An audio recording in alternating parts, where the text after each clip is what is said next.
Waking up alone in Paris on your honeymoon is an unsettling start to any day. Hi, I'm Lisa. Our Parisian getaway, meant to be woven with dreams and shared memories, took a dark detour into a web of secrets when I found an odd message instead of my husband beside me one morning. Suddenly, our love story intertwined with cryptic clues and shadowy figures from the past. Venture with me into a Paris that hides its mysteries behind every romantic facade and uncover truths that tested not just our bond, but our very survival. So, my name is Lisa, and this is my Parisian story. The glow of the morning sun on Parisian rooftops was breathtaking. I stretched, luxuriating in the satin sheets of our boutique hotel room, reveling in the faint sounds of the bustling Paris streets below. I turned to snuggle closer to my new husband, Alex, but instead of the warmth of his body, I found a cold and empty space. Perplexed, I sat up, scanning the room for any sign of him. His suitcase was still there, clothes thrown casually on a chair from the night before, but no Alex in sight. On his side of the bed, there was a folded piece of hotel stationery. With shaking hands, I opened it. "Morning, love. Took a quick walk to grab some fresh pastries for us. Be back soon." I sighed with relief. But then something caught my eye. On the back of the note, written in a shaky script, unlike Alex's usual neat handwriting, "Don't trust anyone." I felt a chill run down my spine. What was this? A joke? But Alex wasn't one for practical jokes, especially not on our honeymoon. Pulling on some clothes, I decided to go down to the hotel lobby. Maybe he was just there, waiting with a basket of croissants, laughing at his little prank. The hallway was quiet, the muted gold wallpaper gleaming softly. I took the elevator, trying to shake off the unsettling feeling. The elevator doors opened to a bustling lobby, but no sign of Alex. I approached the receptionist, a tall woman with raven black hair and striking red lipstick. "Excuse me," I began. "Have you seen my husband? Tall, brown hair, green eyes?" She looked up, her gaze cold and distant. "No, madame. I haven't seen anyone matching that description." I thought back to the mysterious message. "Don't trust anyone." Panic bubbled up, and my mind raced. Maybe he'd been kidnapped? But why? We were just two newlyweds from Ohio. Suddenly, I remembered something. A week before our wedding, Alex had mentioned an old college rival, Derek, who had become extremely wealthy and influential after a major tech breakthrough. They had both been in competition for the same job, and Alex had won. Derek had never forgiven him. The pieces started to come together. What if Derek was in Paris? What if he had found out about our honeymoon destination and planned something to get back at Alex? I decided I needed to act. The police would take too long, and Alex might be in danger now. So I thought of a plan. First, I needed to gather information. Derek had a prominent online presence.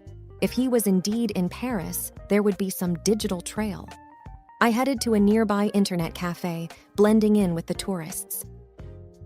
Within an hour, I found a photo on Derek's Instagram, standing in front of the Eiffel Tower, uploaded just the day before. My heart raced. This was it. This was the confirmation I needed. But how to get back at him? Then, an idea formed. Derek was a proud owner of a vintage Bugatti, a car he flaunted at every opportunity.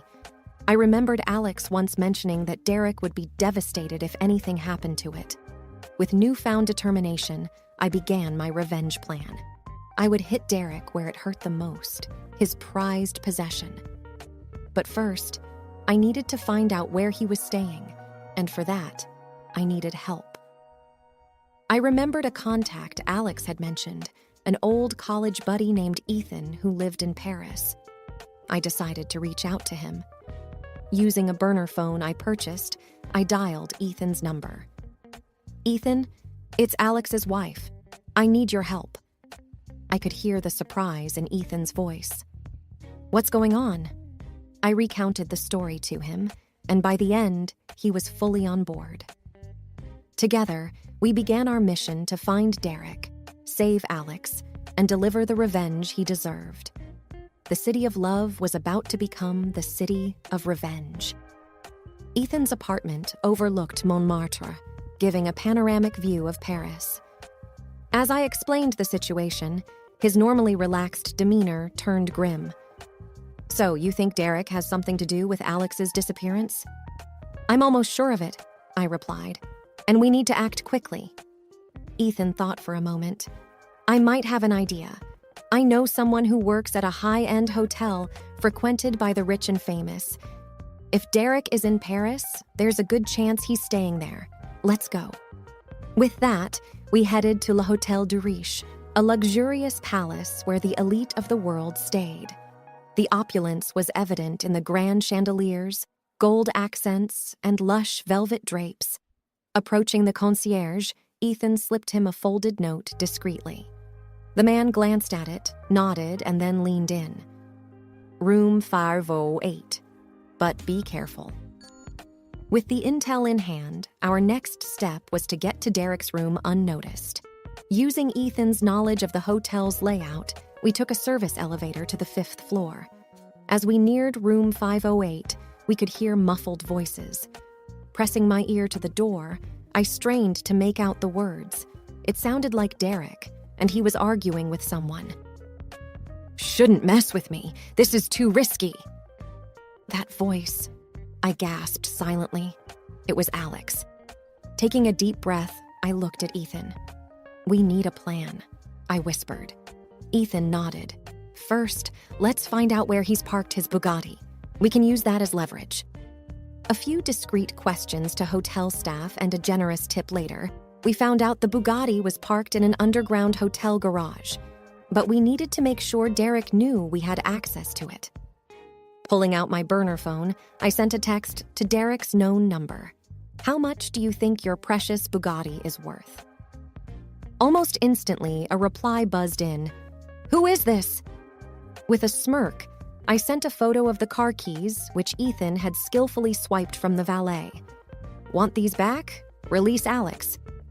The message was bold, perhaps too bold, but it was a move I was willing to make. My husband's safety was on the line. Minutes felt like hours as we waited for a reply. Finally, it came. "Meet me at Pont des Arts at midnight. Come alone." I looked at Ethan, determination burning in my eyes. "I have to go. This is the only way." Ethan tried to dissuade me. "It's too dangerous. He's clearly unhinged." But I was resolute. "I can't risk Alex's life. We'll play Derek's game, but on our terms." As evening turned to night, the plan was set. Ethan would watch from a distance, ready to intervene if necessary, while I would face Derek head-on. The Pont des Arts, known as the Lovelock Bridge, was an ironic choice, but it would soon be a symbol of our triumph over betrayal. The Pont des Arts was bathed in a soft orange glow from the surrounding streetlights, creating an eerie yet romantic setting. The Seine flowed below, its waters glimmering in the night. I stood at the center of the bridge, my breath visible in the chilly night air. The usually crowded spot was deserted, save for a few distant lovers sharing whispered secrets. Suddenly, I heard footsteps approaching. Turning, I saw Derek's silhouette emerging from the shadows, with Alex, my husband, tied and gagged, stumbling along beside him. "Derek!" I shouted, my heart pounding. "Let him go!" Derek just smirked. "Give me the keys first." I gripped the Bugatti keys tightly, considering my options. But the desperation in Alex's eyes made the decision for me. I held out the keys. "Release him, and they're yours." Derek paused for a moment, a sinister smile playing on his lips. "You always were so predictable, Lisa." As he reached out for the keys, a soft whistle broke the tension.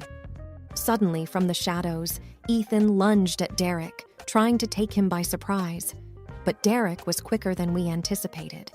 A scuffle ensued, both men wrestling each other, dangerously close to the edge of the bridge. "Lisa, run!" Ethan shouted, grappling with Derek. I hesitated for a moment, then made a break for it, pulling Alex along with me. But Derek, in a fit of rage, managed to push Ethan off him and lunged at us. In that heart-stopping moment, a brilliant idea flashed in my mind. I remembered the love locks couples attached to the bridge. Scrambling, I quickly locked a heavy chain around Derek's wrist, then snapped the other end onto the bridge's railing, effectively tethering him. He tried to free himself, but it was too late. Ethan, recovering quickly, pinned him down. Derek's arrogant sneer was now replaced with a look of pure rage and disbelief. "What do you want, Lisa?" he growled, struggling against his restraints. "Justice," I replied coldly. "You thought you could play with our lives? Think again." Ethan called the police, and within minutes we heard sirens approaching. Derek was arrested, and Alex, once he was freed and safe, wrapped his arms around me, pulling me close. "Thank you," he whispered, his voice choked with emotion. I was so scared. "We're a team," I whispered back, tears glistening in my eyes. "Always." Derek's luxurious Bugatti? Well, let's just say it made a generous donation to a local charity. And as for the infamous love lock, it became a symbol of our victory over betrayal. We returned to our hotel, exhausted from the ordeal. Our suite overlooked the Eiffel Tower, and the city lights twinkled, a stark contrast to the events that had transpired. Alex was quiet, lost in thought, staring out at the view. I walked over, placing my hand on his shoulder. "I'm so sorry you got dragged into all of this," I whispered, my voice heavy with guilt. He turned to me, brushing a strand of hair behind my ear. "Lisa, none of this is your fault. Derek's vendetta was beyond any of our control." Despite the reassurance, the weight of the night bore down on me. I took a deep breath, trying to push back the tears. "I just wanted a perfect honeymoon." Alex smiled gently. "Well, it's definitely been memorable." We both laughed, but our laughter was a mask for the pain and shock of what had unfolded. A few days later, after giving our statements to the police, we decided to head to the Louvre. Surprisingly, the art and history offered a much-needed distraction. As we walked hand in hand through the museum, I felt the tension slowly dissipate. It was then, in the midst of the crowd, that I saw a familiar face. A woman with raven black hair, dressed in a sleek red dress. She was the receptionist at the hotel on the day Alex disappeared. My gut told me she was involved. She locked eyes with me, a smirk playing on her lips, and disappeared into a nearby gallery. I tugged Alex's arm, nodding in her direction. "We need to follow her." The chase led us through intricate hallways, past masterpieces, and into the Dinan wing. She was quick, always just out of reach, but she left a trail of subtle clues, a dropped handkerchief, a distinctive scent. Suddenly, she turned a corner and we lost sight of her. We entered a dimly lit room and the door slammed behind us. Panic surged as we realized we were trapped. The room was filled with mirrors, each reflecting our alarmed expressions. "I think we've just stepped into a trap," Alex whispered, his voice tense. From one of the mirrors, the woman emerged, stepping into the room as if by magic. "Indeed you have," she purred, her eyes cold and calculating. "Why are you doing this?" I demanded, fear and anger coursing through me. She smirked. "Because, dear Lisa, the game isn't over yet." "Who are you?" Alex's voice was steady, though I could feel his hand gripping mine tighter. Every instinct told me this was the moment everything came to a head. "My name is Isabel," she purred, circling us with predatory grace. "I was Derek's partner, in more ways than one. When you humiliated him, you humiliated me." "But it's not fair!" I exclaimed. Why are you taking revenge on us? We were just defending ourselves." Isabel paused, taking a deep breath. Her cold demeanor broke for a split second, and I saw the anguish behind her eyes. "After your prank, Derek became the laughing stock of our community. The humiliation was too much for him. He took his own life yesterday." My heart sank. I had known Derek was deeply embarrassed, but I hadn't known the true depth of his despair. The weight of his teeth pressed on me, making it hard to breathe. I had no idea," I murmured, guilt gnawing at me. "Of course you didn't," Isabella hissed, regaining her icy demeanor. "But that's why we're here. It's time to finish what Derek started." I stared at her, trying to piece together the situation. "And what would that be? Another elaborate game?" She smirked. "Exactly. What do you want?" Alex's voice was firm, his protective instincts kicking in. Isabel approached a grand mirror, its frame ornate and gold. "Behind one of these mirrors lies a door that will lead you to freedom. Behind the others? Well, let's just say they won't be so forgiving." The realization hit me like a ton of bricks. This was her revenge, a deadly game of chance. "I'll give you 5 minutes," Isabel declared, her eyes gleaming. "Good luck." She vanished as mysteriously as she'd appeared, leaving us surrounded by mirrors that seemed to mock our desperation. Each reflection twisted our features, showing the gravity of our situation. Alex and I quickly tried tapping on the mirrors, listening for hollow sounds. The minutes ticked away, and my heart raced faster with each passing second. "Think, Lisa," I whispered to myself. Then it hit me. The dropped handkerchief. The scent. Isabel wanted us to follow her. She wanted the game to be fair, in a twisted way. I approached a mirror to the far right, one that seemed to reflect the room with more clarity than the others. As I touched its surface, the mirror swung open, revealing a passageway. "This is it!" I shouted. Alex and I dashed through, just as the room behind us erupted in a cacophony of shattering glass. We didn't stop running until we were back in the crowded hallways of the Louvre. As we caught our breath, the weight of everything that had happened began to sink in. But amidst the chaos, there was one silver lining. Our relationship had been tested in the most unimaginable way, and we had come out stronger. We left Paris shortly after, our honeymoon forever marred by the events that unfolded. But as we began our lives together, one thing was certain. We could handle anything that came our way. Years passed, and the memories of that fateful trip began to fade. Yet, one evening, a package arrived at our doorstep. Inside was a framed photograph of us at the Louvre, taken by a stranger. On the back, a note simply read, "For the memories, Isabel." The game, it seemed, was never truly over. All right, everyone's presentations are done. Nick, the manager, said as he tried to move the discussion forward. Excuse me, I haven't. I recently found out something. Nick interrupted me and began to speak. There's apparently someone in this department who didn't graduate high school and is just a part-timer. Meetings should be for employees only. Absolutely right.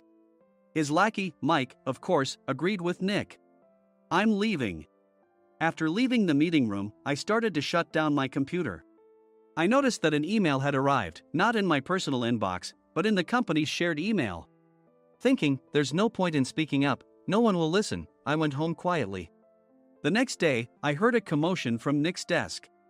He was staring at his computer screen, his face pale. Nick? Is something wrong? Mike looked at the screen with him. And he turned even paler than Nick. Why is he so angry? Knowing the reason for Mike's distress, I thought to myself, serves them right. My name is Adam. My mother passed away when I was in the 9th grade, and I was raised by my father. Well, you could hardly call it being raised. After my mother passed, my father changed. He drowned his sorrows in alcohol, and though he still went to work, he squandered our living expenses on horse racing. Because of that, I had to start working part-time as soon as I entered high school. Every month, I went to the convenience store with bills in hand that couldn't be auto-deducted from my father's account.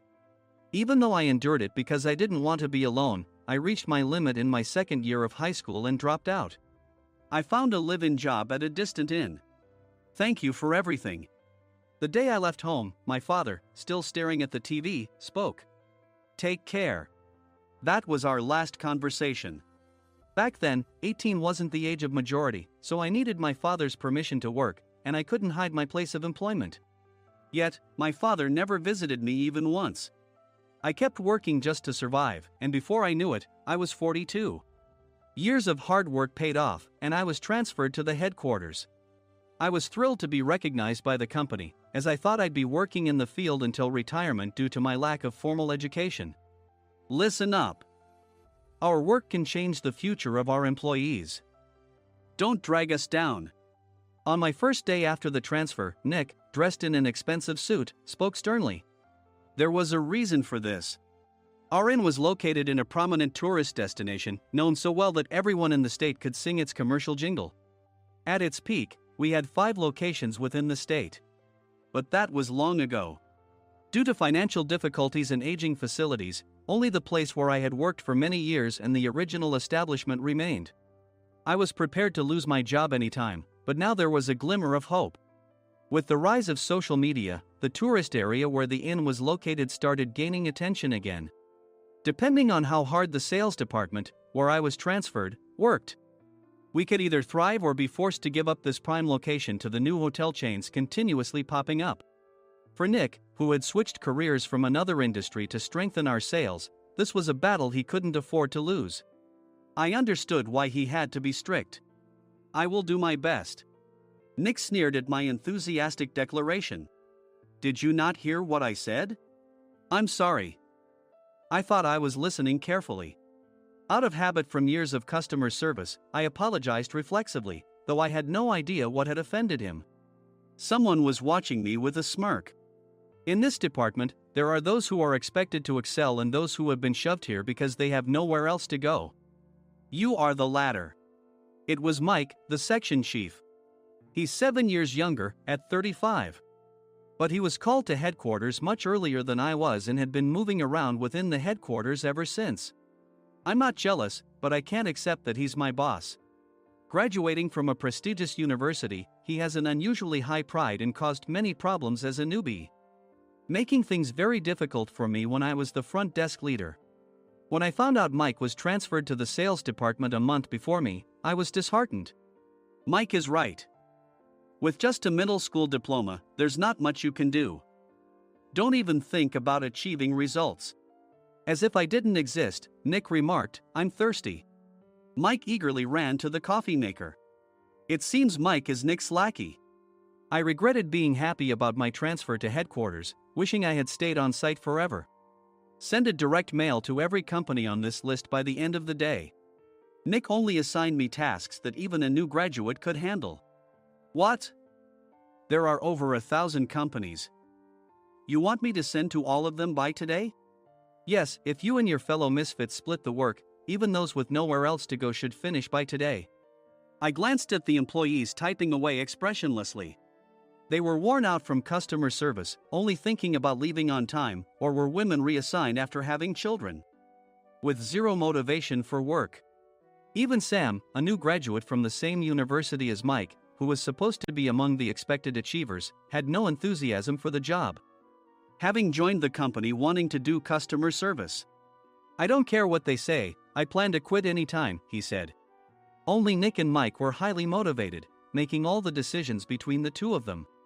I originally only wanted to work at the inn to survive and had no particular attachment to this job. I swallowed my words, thinking I had no right to reprimand them. About a month after the transfer, Nick told us with a frustrated look.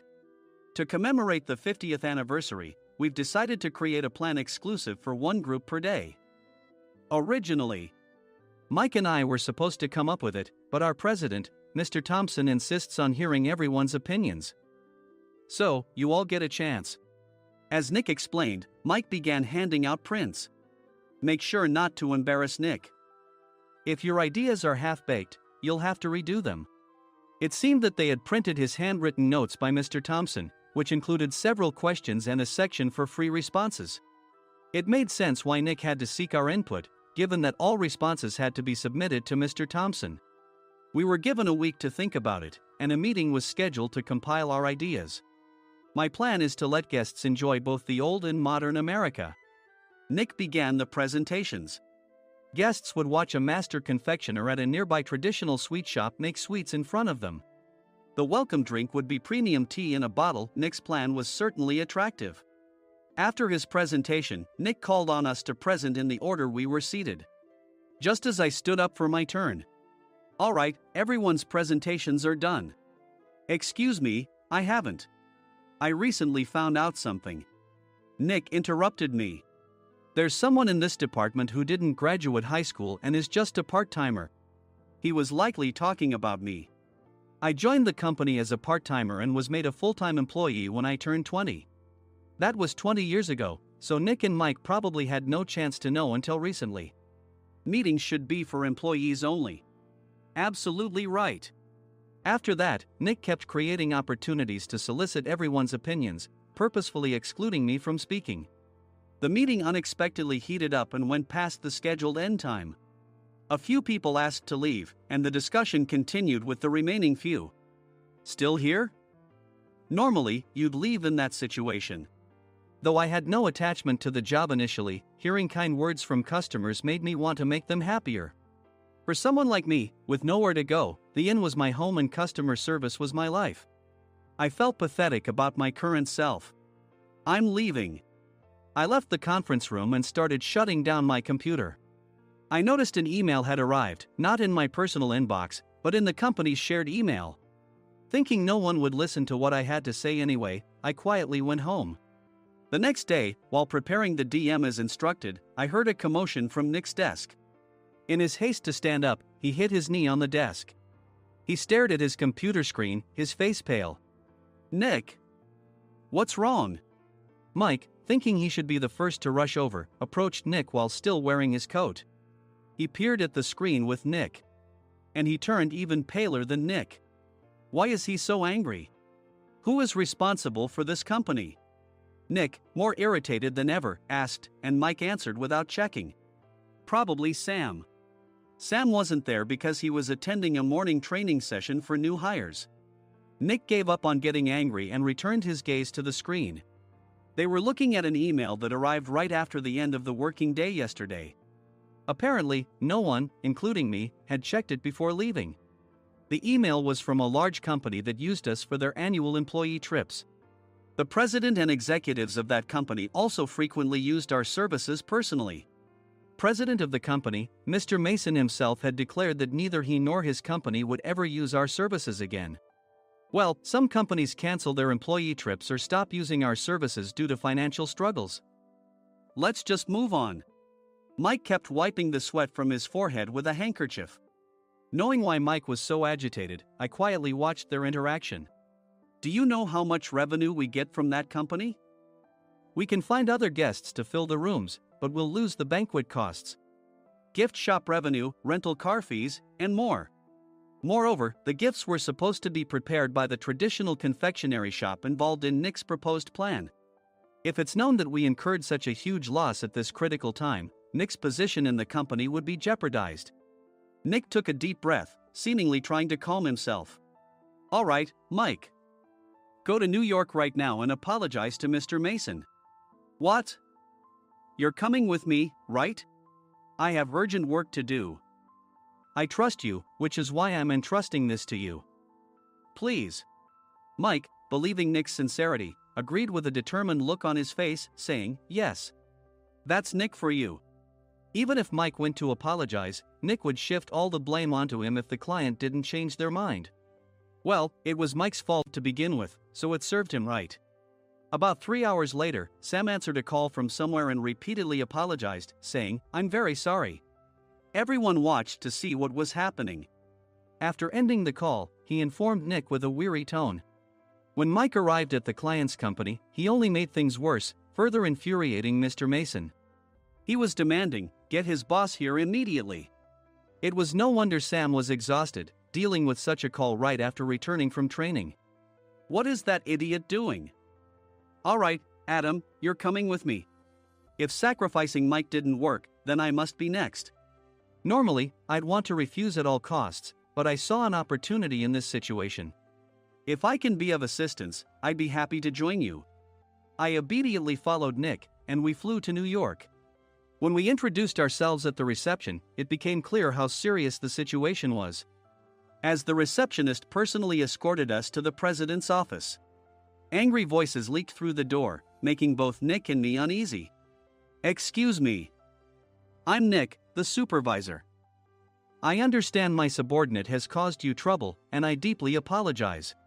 Nick, with his experience in the corporate world, knew enough to offer an apology before excuses. However, his customer service skills left much to be desired. I sighed as I saw Mike trembling like a small dog in the corner of the room. What kind of training are you giving your subordinates? Mr. Mason glared at Nick with a red face.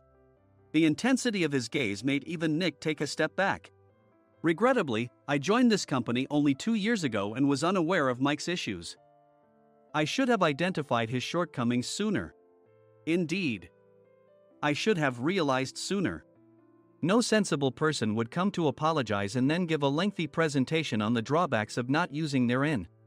Nick froze, his mouth slightly open. Suspecting the worst, I picked up the documents that had fallen to the floor. It seemed Mike hastily prepared these documents on the plane, listing the disadvantages. Disadvantage 1: if you change the venue for the company trip, employees might suspect it's for cost-cutting reasons, leading to a negative impression. Reading it aloud half-jokingly, Nick snatched the papers from my hand and checked the contents with a furious expression. Among the stack of documents was a receipt from a nearby convenience store's copy machine. I felt a pang of dread, hoping he hadn't shown the receipt as well. What do you think he said when I asked what kind of nerve he had to do this? I'm very sorry. Faced with the dire situation, Nick must have thought there was nothing left to do but apologize. In a voice smaller than I'd ever heard from him, he uttered words of apology. He said, "I'm a Harvard graduate. I don't believe I said anything wrong." Mike! What have you done? Forgetting his plan to pin the blame on Mike, Nick yelled loudly, even in front of Mr. Mason. I didn't do anything wrong. You're still saying that? Look at him. Mike pointed at me with a shaking hand. I was assigned to headquarters in my 20s and now I'm a section chief. This guy only made it to headquarters at 42.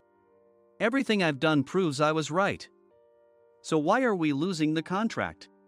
Having said his piece, Mike collapsed to the floor. Of course. You were sent there because you had nowhere else to go. Mike never expected to hear such words from someone he looked down upon. He lunged at me, and Nick hurriedly stepped in to stop him. Mr. Thompson told me Mike is a quick thinker, and to take good care of him. There's no way he was pushed aside. Don't make things worse here. He didn't say quick thinker, he said only quick-witted, didn't he? I don't remember that part. I recalled the many troubles Mike caused when he was a newbie. When Mike was on the front line, his pride was so high that he never apologized to customers. Customer service, especially in our job, doesn't work alone. It brings both good and bad situations.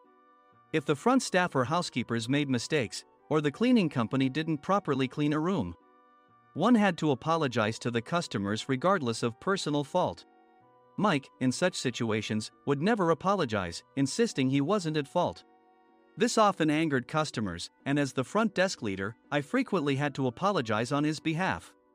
He caused complaints and disrupted operations, which is why he was quickly moved to headquarters. In departments where he didn't interact directly with customers, his quick thinking was beneficial and things went well. But it seemed his flaws were starting to show. Corporate reservations are supposed to be entered into the system by the sales representative.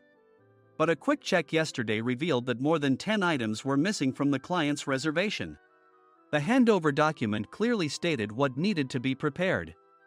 Why didn't you enter it into the system? Why do we have to give them special treatment? Filling rooms near the banquet hall, setting up all the food in advance. Specifying the brand of wine, they're too demanding. No wonder he always angered customers, I thought, feeling a headache coming on. Grouping them in rooms near the banquet hall is for our benefit too. It makes it easier for the staff to set up beds and serve breakfast since everyone's schedule is synchronized. As for the other requests, Mr. Mason suggested them to lighten our load. I didn't know that. Nick finally seemed to realize that Mike was the one who had angered the client. What did you say to them? I just told them we wouldn't give them special treatment anymore. We shouldn't waste effort on things that don't bring in money. I was utterly exasperated at his lack of understanding of customer service. Of course, we shouldn't comply with unreasonable demands. But carrying over successful practices from past stays makes customers feel remembered and enhances their experience. Good memories encourage repeat visits. That's part of our job. I looked down at Mike, who was sitting on the floor. In our job, nothing is a waste. Mr. Thompson likely moved you to the sales department, hoping you'd finally understand this. How do you think he feels now that you've failed to meet his expectations? Mike, tears in his eyes, fled the president's office. I was amazed he still hadn't apologized. You have it tough, Adam. It's okay, we're all employees of the same company. I deeply apologize for this disrespectful incident. Especially after all the care you've shown us. If it weren't for you, Adam, I really would have stopped staying here. When I heard you were moving to the sales department, I was willing to reconsider if you handled it. Seeing us talk so amicably, Nick's face contorted. Do you two know each other? Adam's service is excellent. I always requested him specifically. Normally, we don't accept specific staff requests, but we made an exception for Mr. Mason, adjusting my shifts accordingly. He had personally stayed at our hotel just before my transfer, and during casual conversation, I mentioned, I'm moving to the sales department soon. If I hadn't told him then, things could have been much worse. Please continue to take care of us. I look forward to it. On the return flight, Nick awkwardly offered me a can of beer. It's still working hours. Of course, I had no intention of forgiving him for a single beer. Nick might try to pin everything on Mike and avoid any consequences. While pondering this, a startling fact came to light. Nick, the tea bottles for the plan have arrived. I handed Nick a bottle labeled with our inn's name. They look good. What are you talking about? These are plastic bottles. I had assumed we would use the trendy, high-end bottling tea. But what arrived were ordinary plastic bottles of tea with customized labels. The only unique aspect was the label, which had the inn's name, making it look customized. Upon further investigation, I discovered that a substantial amount of money was set to be paid to the tea company. It was priced like bottling tea. Does this plastic bottle really cost $100 each? The tea inside is specially blended for us. The extra cost is for that. Wouldn't it be better to use another tea company?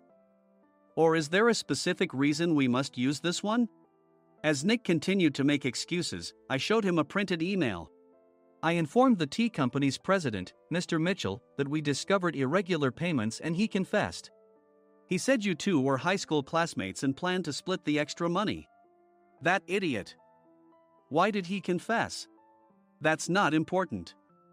You should worry about yourself, this could turn into a police matter. Opening the bottle cap, I suggested. How about calming down with this tea? It supposedly has a relaxing effect. Nick drank the tea frantically. In the following days, decisions were made about their fates. Mike was reassigned to the General Affairs Department, with no chance of transfer or promotion, as per Mr. Thompson's orders. As for Nick, since the payment to the tea company hadn't yet been made, he narrowly avoided legal trouble. Instead, he was encouraged to leave the company, and to avoid further complications, Nick submitted his resignation. Rumor has it that connections between HR departments have made it difficult for him to find new employment.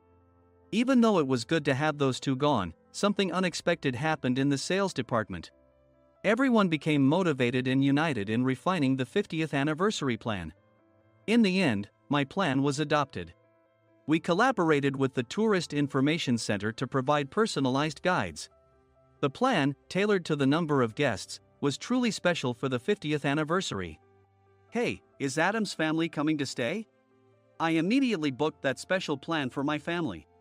Sam noticed it on the reservation list and quickly picked up on it. Yes, I'm inviting my father. That's great. I might invite my parents too. I lacked the courage to face my father just as Adam. But here, with the confidence Mr. Mason praised, I felt ready. The 50th anniversary plan was a perfect opportunity to reconnect with my father. I hoped to bring back the days when we could laugh together as we once did.